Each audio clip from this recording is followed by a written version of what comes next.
Okay, well, I guess I will get started.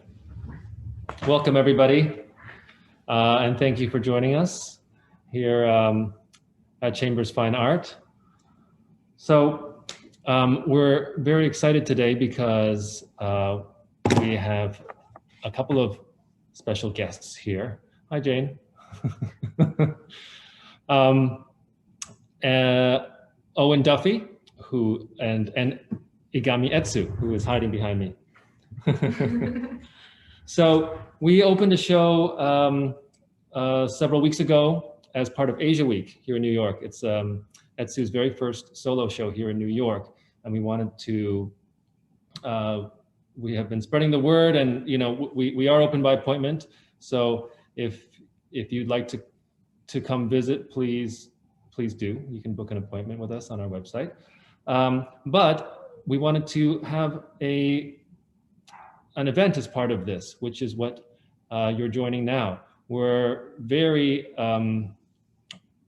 pleased and honored to have Owen Duffy here. He's a curator. He's the director of Ye. Is that how you pronounce it? Ye Art Gallery? And that is the museum that is part of St. John's University here in Queens. Before that, he was at the Museum of Art and Design. He was at Virginia Museum of Fine Art. He's a curator, a writer, and has published in many art publications. So he met Etsu a few weeks ago, just before the show opened, and was very taken by the work and agreed to participate in this event. And of course, we have Egami Etsu here. She joins us all the way. She's here on a residency. It is through the Japanese government, the Ministry of Culture, sponsored her to come to New York. And so she's here for the first time for her very first solo exhibition, and we're very excited. The exhibition is called Facebook, and I will turn it over to the two of them and let them begin their conversation. Well, thank you all. Thank you, Dan, for that wonderful introduction. It really is an absolute.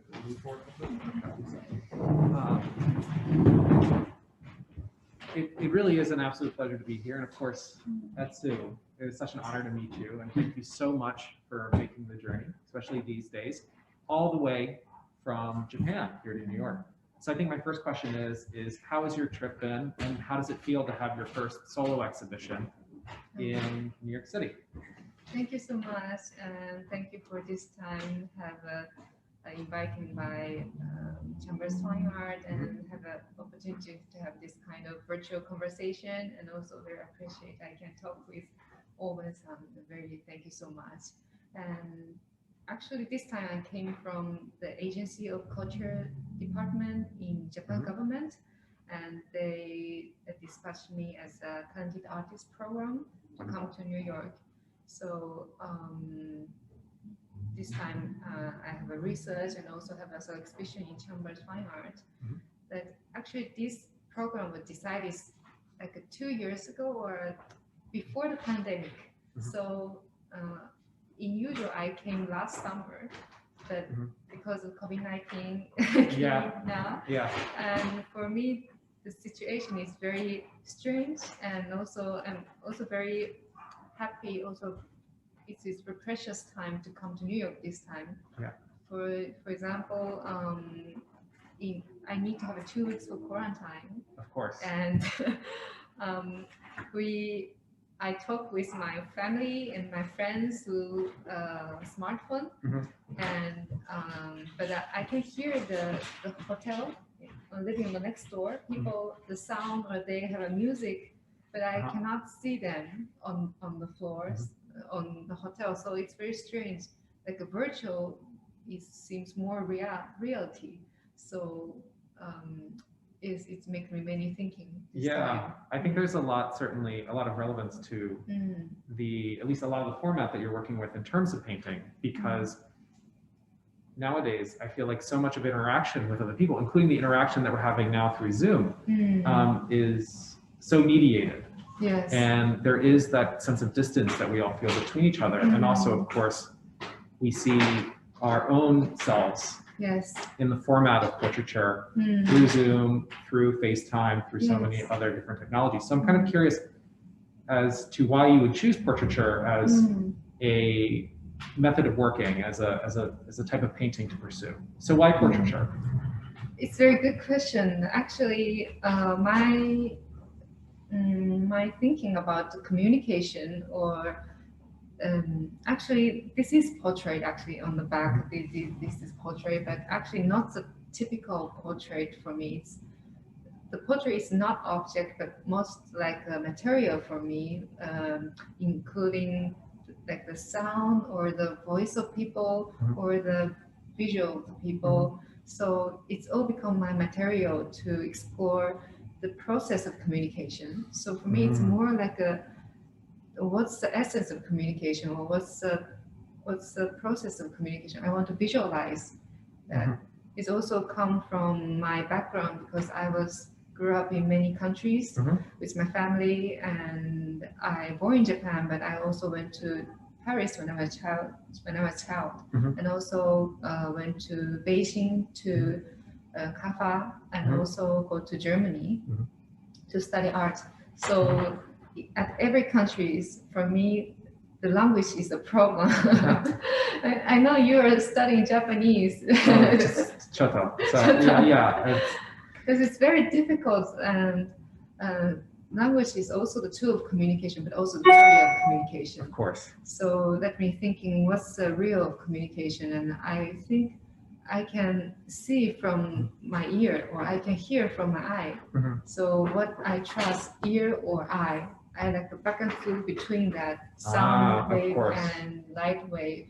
So actually, it's come from the sound program at first. Of course. Mishearing game. Oh yeah. So I think that's actually a really great point to bring up, because it feels like, from what I understand, a lot of the origins of your practice and investigations into portraiture and interest in people as subjects in different ways has origins with the mishearing game. So I was wondering if maybe for our audience, you could speak a little bit about the origins of this. It's really a conceptual art project in some ways. Yeah, so I was wondering if you could maybe tell us a little bit about that project and how it relates to the paintings that we're seeing behind us. Thank you.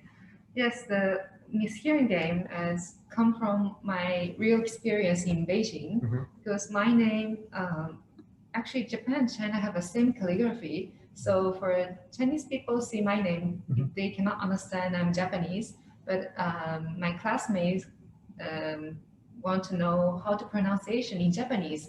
So I told them my name is Egami, Etsu. And they are laughing. So I think it's why they laugh about my name. And they said the sound sounds like a cup of rice in northeast of Chinese dialogue. Really? Yes, I really? think it's very interesting. Really? Because before I'm really interested about what's the communication and how can I explore my confusing about communication. So like this tiny mishearing sounds very make me feel possibility of communication. The same sound interact to totally different images. So that's why I create the mishearing game. It is, for example, I let people to hearing the sound they couldn't understand. So it's totally different languages. Okay, so they would listen to another language, or sounds, words in a different language. Okay. Yes, for example, 是吗? Okay. How the sound sounds like in English. I don't know. You're putting me on the spot. This is This is mishearing game. This is the mishearing game. Okay. You couldn't think. You just it's that words. I see. Okay, so then it's that immediate response. Immediate response. Immediate response. And then, so how do you go from this, this practice, which I think is really fascinating, to portraiture? Yes, portraiture. So yes, I create mishearing game to let different countries people to participate. So until now, maybe 8 years, I continue. And still now, I continue people to participate in this project. And so the process is I let them to mishearing and they pronounce the words. I record the mouse Mhm. And also I let them to wrote down from sounds to make the form. I Mhm. let them to drawing. And also I will ask some questions. There's a project including documents and including the video, and I record their voices, Mhm. and also I drawing their faces.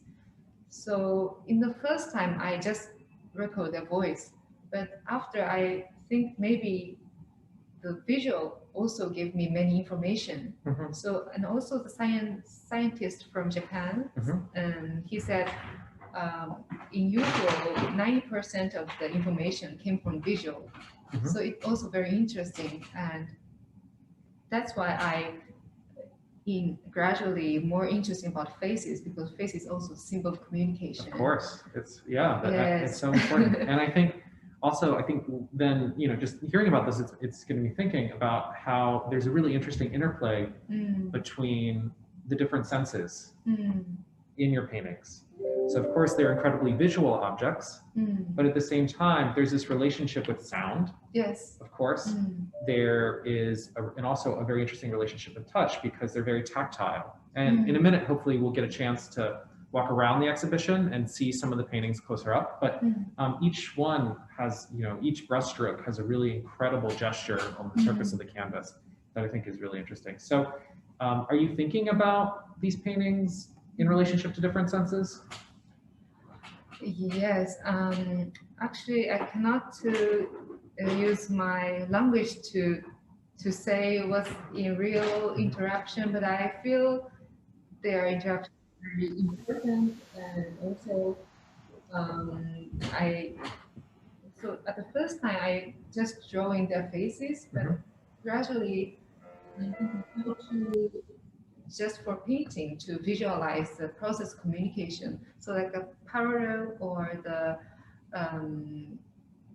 because most of the time I think that through communication we couldn't reach to the goal. Like sometimes in parallel and we misunderstanding each other. Yeah. Yes. So do you see art as a way of, it's interesting is a lot of these works have origins in, when we talk about the Massilian game, very specific languages and sort of negotiating differences and also being within a language system that you don't understand and responding to that. So I'm kind of curious if you think that these paintings and art has that kind of potential to perhaps cross certain barriers or cross certain borders. Do you feel that way? Yeah. I feel that way because most people, I think most people know thinking that through communication we can closer each other. Yeah, of course. But actually for me, I feel through communication we became to know the distance between us or the border between us. And when we gaze at this border, the essence of communication will appear. So actually my painting is totally different to see on the website or from the smartphone. I want people to feel my painting. It's totally different. It's more sensitive and more you can feel that 3 dimension on the oil painting actually. So I hope people can come and feel the distance, give you different images. So what's the recognition and what's the communication? Yeah, I think that's really interesting. And so I'm wondering also if, for instance, behind us right here, is this a portrait of a specific individual? How do you think? It certainly could be. I mean, there's certain, there's distinct features. So, it's maybe a longer face. But I don't know. I don't know. Yes, actually, many people see on the show thinking it's a man, but actually it's a woman. It's a Japanese architecture designer. Oh, really? Okay, so it is a specific person. It's a specific person. Oh, interesting. Okay. Maybe we should take a closer look. Yeah, I think this is a great opportunity to take a closer look. Thank you. Let's do you.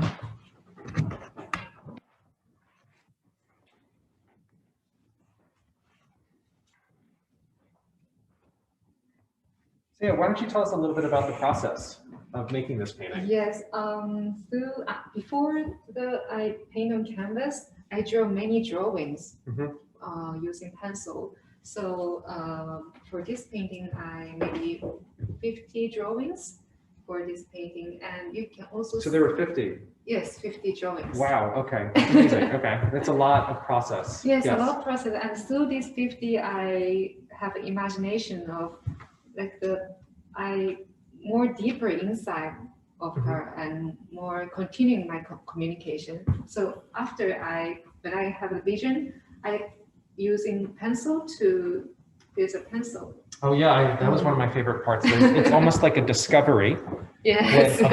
with close looking, but the way in which you can see the underdrawing. Yes, on the drawing. Beneath the painting. And I hope people can see that the process. So also when you close it, you can see the pencil. And after I use the oil painting brush, actually these are all painting. This is all oil painting. Yes, most of them think maybe acrylic, but I actually don't like acrylic. Oh, really? It's like too, because actually acrylic was born to close to oil painting. Of course, right? Yeah, of course. So it's not real for me. I think oil painting is more real. Yeah, and there's also, of course, with oil painting, there's a great sense of translucency. You have a longer working time with the paint, which is also interesting. So following off of what you've just shared, you would say that in the process of the sketch process, the drawing process, leading up to the creation of the oil painting becomes a process that you use to get to know the sitter, right? And to build a relationship with that person. Yes. And then hopefully the final result is a painting or a portrait that is perhaps a more accurate or more resonant portrait of that individual. Does that feel accurate? Yeah. Yes, accurate. Yeah.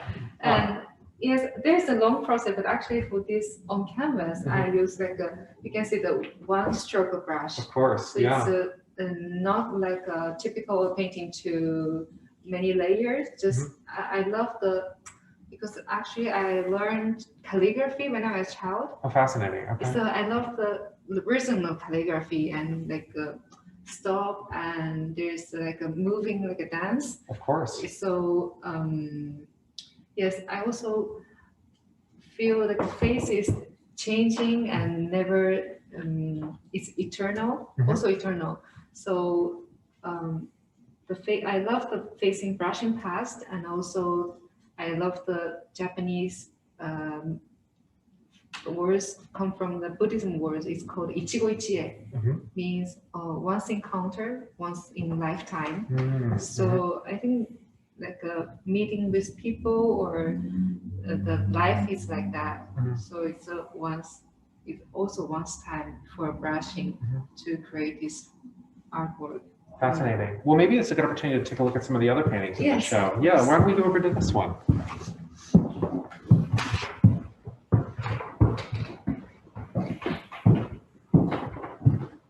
And I think this is also a great example of being able to see the underpainting and the pencil that goes into the final product here. And I'm wondering if you could tell us a little bit more about your relationship with calligraphy and perhaps ink painting and how that has impacted your development as an artist.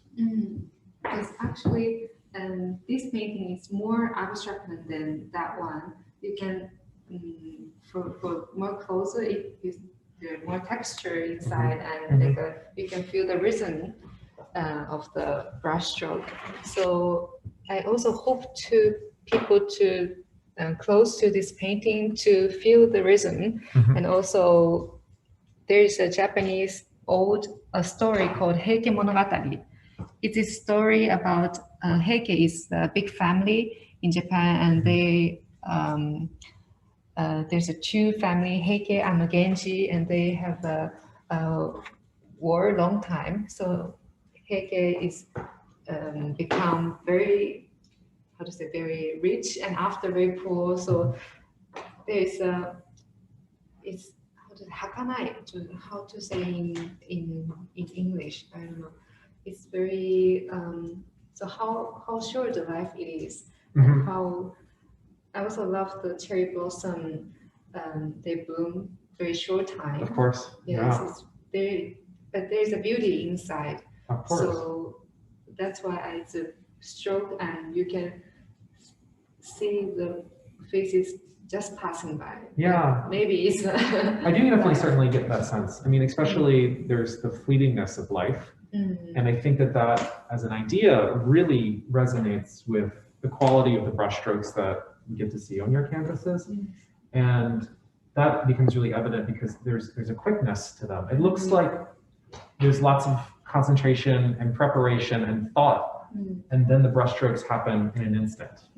So it's sort of almost all this time passes in the preparation of creating the work. Yes. And then there's like a decisive moment where you decide to make a mark on a canvas. Yes, exactly. So that feels very, very important to the work. And then of course also, you know, the result, I think, of all these individual brushstrokes, I certainly get the impression that the works speak to the quality of modern life in a way that we have, you know, especially here in New York City, even walking down the street, 2021, so many faces just pass you by. And also when we're on a Zoom and we see hundreds of faces just in their tiny little boxes. Yes. That sort of quality, I think, also is something that feels really relevant. So, and that sense of speed, that sense of urgency, and also the ephemerality of those moments that we share with people, I feel like really manifest in your work. Thank you so much. And also, I think that there's I think face is like a book. It's an endless book. So many story behind the face. So it's a never-ending story and changing every time. So that's why I love the paint. It's also using portrait to discover the process of communication. Absolutely. Yes. So maybe we can also look at another one. Yes, let's look at this one over here. And also, I think it's really wonderful seeing your signature at the bottom of the pages too. I think that's really, you know, sort of a really wonderful detail that I think it also is incorporated into the overall composition. I'm also hoping that you might be able to share a little bit with us about your choice of color, because these colors don't necessarily, it doesn't seem like they necessarily come from, you know, the physical characteristics of your sitters. So I was wondering if you could tell us a little bit more about your decision-making process with color. Oh, color. Every color came from my impression or how I feel from this person. When I have let them to participate in my music hearing project, through this process, I can feel the color from their faces, and also, I don't know come from where, but also from their face or their sound or their moving, I can feel the color. So is I choose them. And also the process of painting, sometimes I choose to combine with color. Because I think there's certainly, I mean, does the color, is that something that you explore as you're preparing for the paintings? Or, and also I'm kind of curious with each brush stroke and the choice of that color, have you planned it out ahead of time, or is each subsequent brush stroke in response to the ones before it as well? I think it's both. Yeah. So painting is more, it's difficult to say in language actually. Yeah, of course. So more the experience and yes. So I actually have I wonder, I don't know if you'll be able to share some of your secrets, but which brush stroke is the first one on the painting? Okay. Where did the painting begin? Which stroke you think? Oh my God. I mean, so, well, you know, of course, in terms of reading, does it stop at the top and then sort of you work your way down? Is it vertical? That's a question, because, you know, obviously, at least just because, you know, English is my first language, I think of reading from right to left. But of course, you know, there's many different, you know, qualities of ways of reading. And so, yeah, it's a mystery to me. Mystery too. So I was wondering if you might help us solve it, but you don't have to, of course. We can keep secret. Okay, then we will. So it's interesting to think about, because it feels, I think time is so important to these works that it's really fascinating to think about the moment when the painting begins and when it ends in Yes. terms of the process. And because it feels like each brushstroke Mhm. is one mark or something like that. Mhm. So I find that really interesting. And actually the spacing, this is using oil painting, but for me, I really think about what's the oil painting meaning for Asian people. Mhm. Because nowadays more Japanese people, and also I learn in China, so Chinese people study oil painting. Mhm. So more than Japanese traditional painting. Mhm. So I think what's Oriental Mhm. oil painting? So what's the possibility for Asian people to Mhm. drawing oil painting? So I also thinking like for traditional ink painting, Mhm. their recognition for space is totally different. Of course. So when I painting this kind of oil painting, I want to use more from my experience of calligraphy Of course. to reconstruct the space or reconstruct the recognition of the people. Yeah, I think it's really interesting. And one of the other details that I love about your paintings is there's all these gaps, right? There's all these small, you know, these blank spaces where I guess the gessoed canvas, is it? Yeah, gessoed underneath the blank canvas underneath sort of peeks through and maybe punctures through the surface of the painting. And so I'm kind of wondering about why are there gaps in your painting, and does that have any significance to you? Yes, you look very key point of my painting, because for me the gap is very important. And in the beginning I didn't recognize about that, but after in January, because I started from mishearing game, Mhm. so like misunderstanding or mishearing all came from the gap between the people. Mhm. And also, but not only this, I think I really interesting not to solve the communication, not to reach weekend communication correctly. Mhm. I hope to using this kind of gap or the misunderstanding or mishearing to approach what the essence of communication. Yeah. So yes. So you feel like the gaps definitely become metaphorically representative of those misunderstandings, Yes. of those glitches, or maybe glitches. these glitches in communication and seamless communication. Yeah, I think that's really fascinating, and I think also really important that it's also important not simply what is painted, but what is also not painted. Yes. In that way too, and sort of those blank spaces. So maybe also we have time, we can take a look at one of the horizontal ones, because I think that's a really interesting shift in scale and format too. So, Yeah, we can take a look at one more, and then we can sit down and see if anyone has questions as well. yeah. So we can take a look at, I think, at this one. So can you tell us a little bit more about working with this landscape type of portraiture?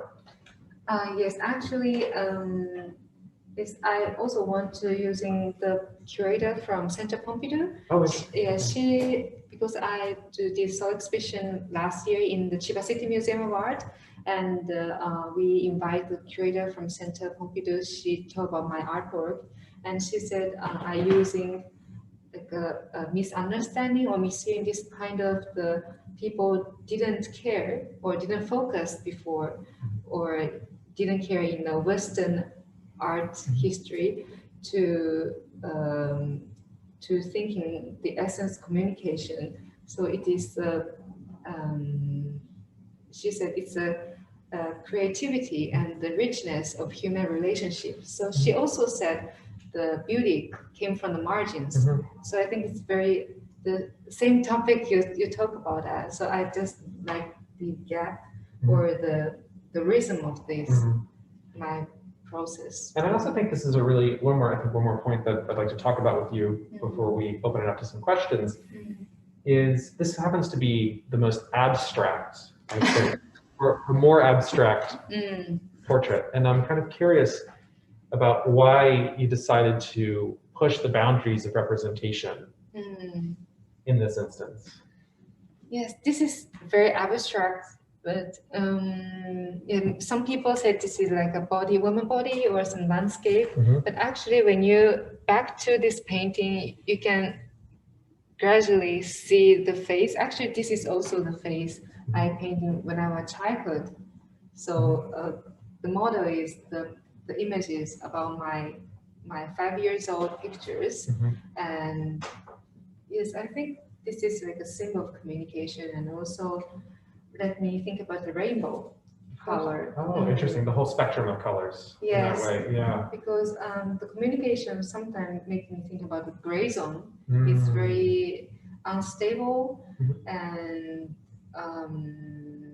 no solution. But after when I have many experiences, I suddenly feel about the rainbow in my mind, because the rainbow is a symbol of the hope, and also the parallel rainbow have a different color, and they didn't match each other. They have an individual, very beautiful and black color and parallel. So for me, it's a recognition of the symbol for communication in now time. Yeah, I think that's really fascinating. Thank you for sharing that. Maybe this is an opportunity for us to see if there are any questions. Sure. Yeah, shall we Let's go. Yeah. Okay, Let's cool. head back.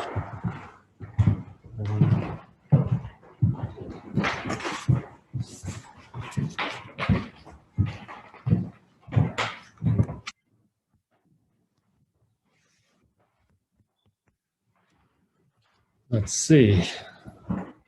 Sure, the two of you are there. So, we do this. We have a few people on Instagram. We have a few people. Let's. Does anybody have any questions for Etsu or Owen? Can I also have a question with you? Yeah, you can ask me a question. Oh, Yes. How Please. do you see the Japanese contemporary art painting? Well, I mean, I think it's a really interesting question.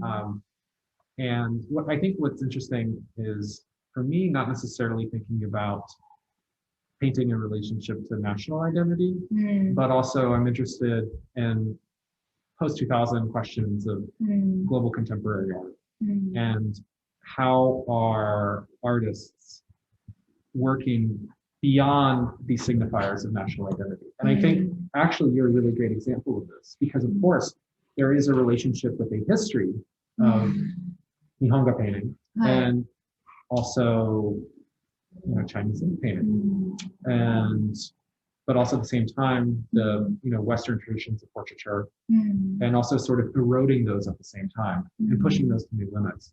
So for me, I kind of am much more interested in that kind of conversation, rather than specifically artists working within an individual paradigm, or American or be a Japanese artist. But of course, I mean, there's an incredible history of post-war Japanese painting and really exploding that tradition too through Butai, for instance. Yes. So of course it's kind of an answer to, I don't know if that's an answer to your question. It's very, yes, I think, and also for new emerging artists, also like the same situation of, as you said, is more internationally, because in the Curator in Japan, she said she divided as 3 generations for post-Japanese contemporary art.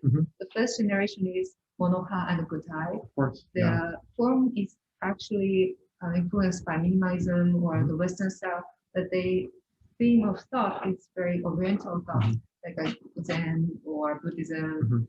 And the second generation is super flat, like a Takashi Murakami. Yeah. The style you can see, it's a manga or ukiyo-e. It's a very Japanese typical style, but their concept is actually very criticized about the community, or is very Western conceptual. Or it's critiquing Yes. Western notions of consumerism, or The Japanese art history are more interested, focus on the third generation. It's an emerging artists in Japan, and actually these artists have many studios and have many experience in different countries, so they're not satisfied with the symbol of the Japanese style, like ukiyo-e or manga. So they came from their real experience to create artwork. So it's more humanity and a more international vision. Now, do you feel like you're part of this generation? I think so. You think so? Yeah. And the art historian also said I'm a typical third generation. And Well, obviously, yeah, I mean, well, certainly, I think that there's a really interesting moment where it's sort of, taking these, I think you're navigating all these different categories, whether they are, of course, within the history of Japanese contemporary art, but also as they relate to international ways of art making, or sort of thinking beyond the nation state in terms of art making, which I think is really great. So yeah, do we have any other questions? We do. I think I had Yeah. everybody muted, forcibly muted. Okay. That's why they didn't ask. Thanks, Jane, for the message. So you can unmute yourselves now. So are there any questions?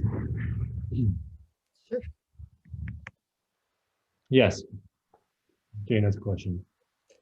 I have a question. Yes, I have many questions. And Owen and Etsu, it's nice to see you both. And Dan, thank you very much for putting this together. I had the great pleasure to have a nice conversation on the phone or on Zoom. I can't remember. It's on Zoom with Etsu a while ago, last week, this week, I can't remember. Anyway, it was great. I have sort of two questions. And I think the next question coming in from Jennifer Gao has also got a similar slant. It's very fascinating to me that you went to CAFA, to the Central Academy in Beijing, and that you're also Japanese and that you've lived around the world. And I think when I see your portraits, I think of portraits coming out of China. People like Yuan Mingjun, Fang Lijun, Zhang Xiaogang. And then I also think of portraits when you think Murakami and Yoshitomo Nara are also, great portraitists in their own way. And I'm sort of thinking when you talk about language and the gaps and the miscommunications in language, how do you think about the gaps and the miscommunications in your education, perhaps, or in the way that portraiture is done in Japan or by the artists that I talked about? Obviously can't generalize in Japan, but let's say Murakami, Yoshitomo Nara, the sort of manga inspired artists, as well as the artists in China, like Yuan Mingjun, Zhang Xiaogang, who do we have? Yang Peiming, you name it. There are many, many portrait artists. And again, you also studied under Liu Xiaodong. So how does that fit into this? Big question. Yes, so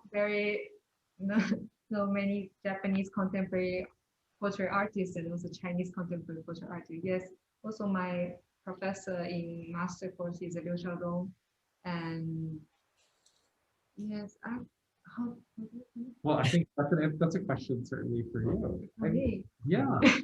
I mean, I think, if we think about Julian Minjun versus Takashi Murakami versus you, I mean, these are very different artists. And I think are creating portraiture from within very specific historical contexts.